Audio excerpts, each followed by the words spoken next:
Time travel happens all the time. You just don't notice. You don't notice because time travelers are very sneaky when it comes to time traveling, as they should be.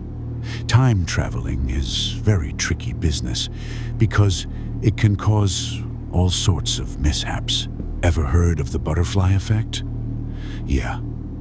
Here are 3 true stories of time traveling that happen to average people. Average people just like you. Lisa never believed in the supernatural until something crazy happened to her. And pretty much nothing crazy happened until August 16th, 2025, when she got a knock on her front door. She wasn't expecting DoorDash or anything like that, so this was a surprise. And she found an even bigger surprise when she opened the door and saw Terry on the other side. Terry, who was supposed to be dead. You see, Lisa and Terry were best friends in college. Lisa was studying the evolution of sunglasses, and Terry was studying futurism, a major which Lisa felt would get him nowhere in life. They were close as friends could be, until graduation, when Terry disappeared off the face of the earth. He was presumed dead. They presumed he drowned at the YMCA, just like that ginger kid earlier in the year. 2 death allegations in 1 year forced the YMCA to pack it up and move 1 county over, to the nasty county, where they allowed such conduct. They even had a funeral. Terry's whole family was there, and Lisa saw all of them cry. Even Terry's mom was crying, despite Terry's dad insisting she man up. Lisa had grieved for her friend. She had watched as his brother spit on his coffin, and yet, here he was, standing on her doorstep. "What the hell, Terry? Aren't you supposed to be a dead guy?" she said, still not believing what she was seeing. Her lips were numb. "Dead? No, I wasn't dead. Worse," Terry said. "Much worse. Can I come in?" And Terry entered her house, uninvited, like how vampires do. For the first time, Lisa took in Terry's appearance. He was gaunt and skinny. He had the appearance of someone who had been on the run for days. "I've been on the run for days," Terry said, pulling up a chair in Lisa's dining room. As soon as he sat down, he began to urinate. "Oh, crap. Are you okay?" "You're peeing," Lisa said, and immediately felt embarrassed. Her friend came back from the dead, and the first thing she does is get mad at him for peeing his own pants. "Ah, shoot," Terry said. "Force of habit, you." And he stopped. "Can I trust you?"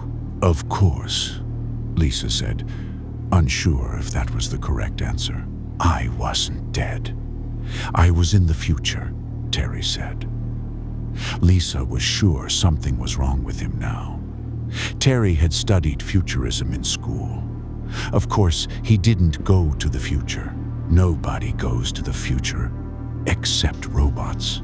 He probably bounced his head on some countertop and got his eggs scrambled. That explained the pee. "I swear. Remember that wacky old professor with the time machine, Mr. Gillentry? Well, it turns out he will let you use the time machine if you ask nicely." An icicle seemed to drop into Lisa's belly. Yes, she did remember Mr. Gillentry. The old kook had a time machine smack dab in the middle of the quad. "Oh my God," she said, putting the pieces together. "You used it? You actually used it?" Terry was nodding his head. "Yup. I went to the year 3012. And there's some stuff I need you to know, Terry said. And although they were alone, he leaned in to whisper. The whole world is a casino that you can smoke inside of. That's how they fixed global warming. They turned outside into inside. So there's no outside anymore? Lisa asked. No. All the outside is inside. And the whole world is a casino. It's designed after the Luxor, that hotel in Vegas. So picture the entire world is the Luxor. And instead of gas stations, it's slot machines. Whoa, Lisa said, trying her best not to let her head physically explode from the concept. But wait, she said at last. Why did you pee yourself? That's the craziest part, Terry began, but then the front door opened. It was a robot. Crap, those are the robot cops from the future. Come here, you fucker, the robot cop said robotically, and its robot arm raised a robot gun and popped a single robot bullet into Terry's dome.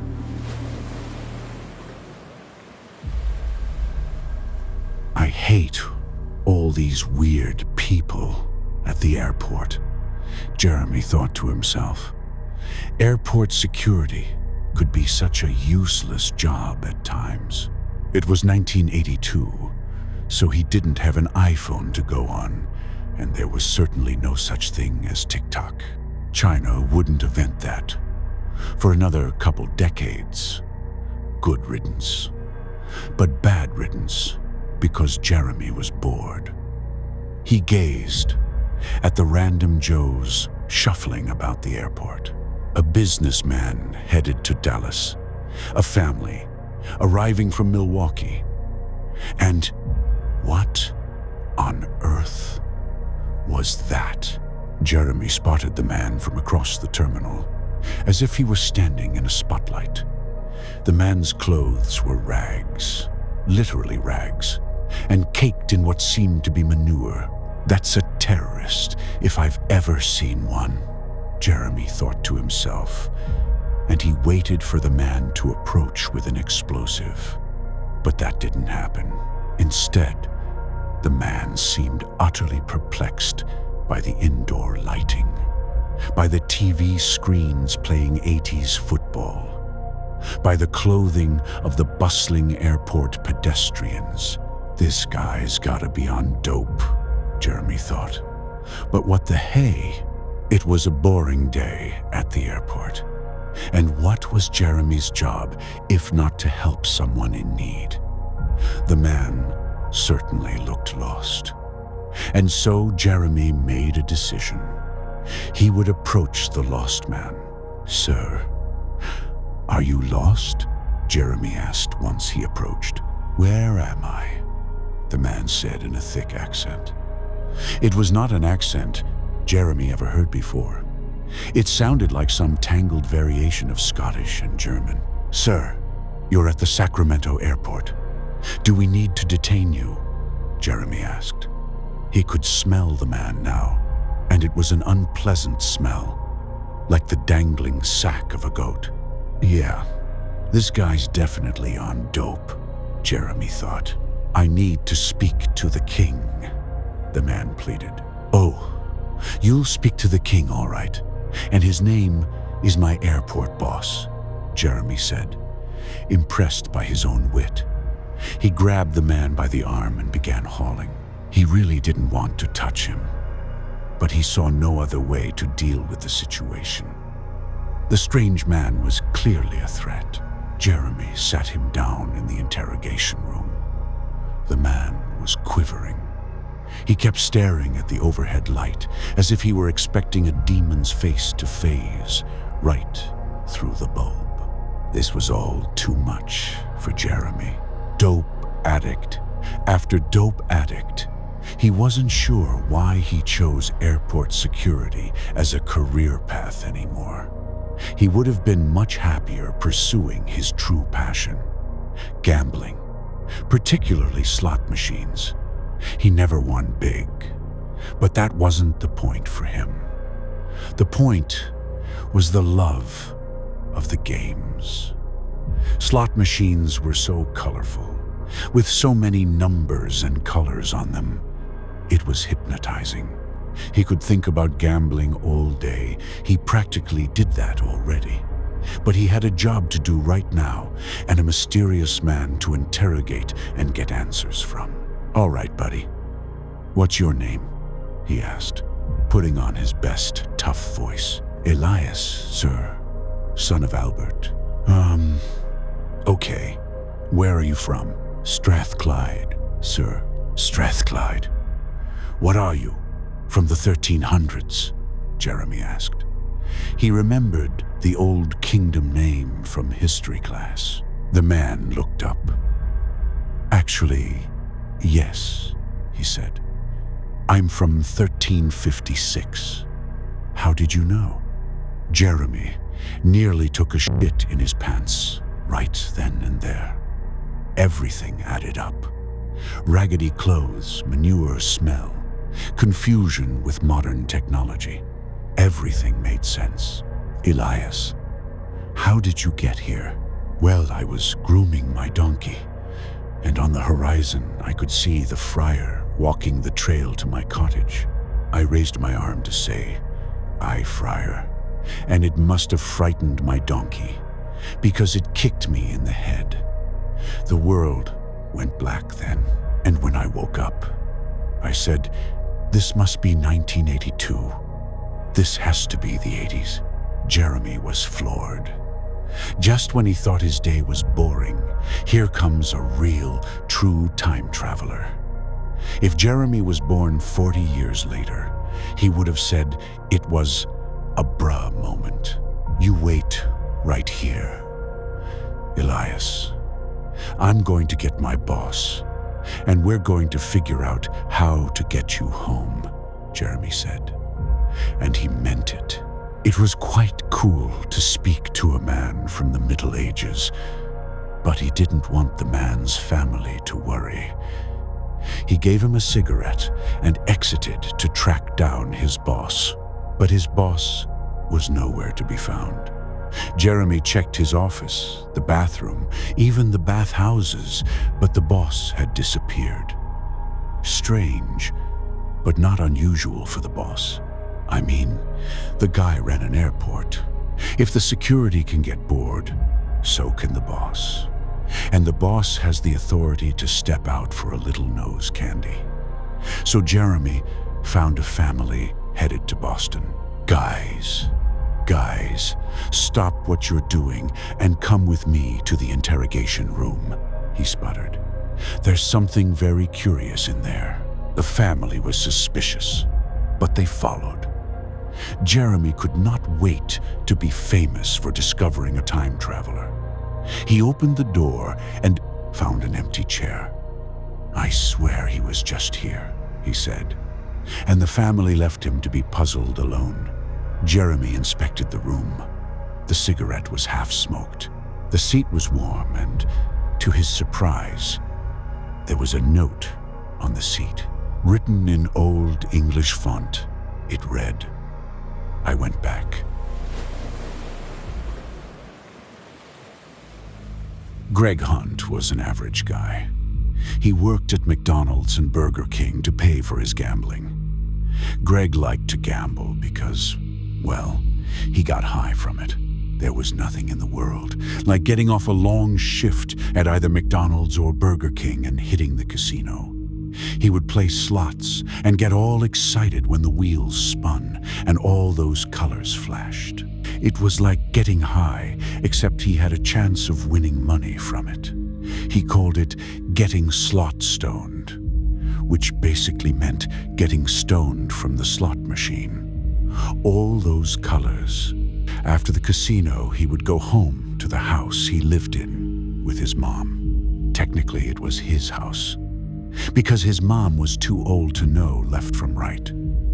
She was smart enough to know Greg was at the casino all night, probably because he smelled like he had been at the casino all night. One time she asked him to stop going to the casino because he never won any money and she was getting hungry.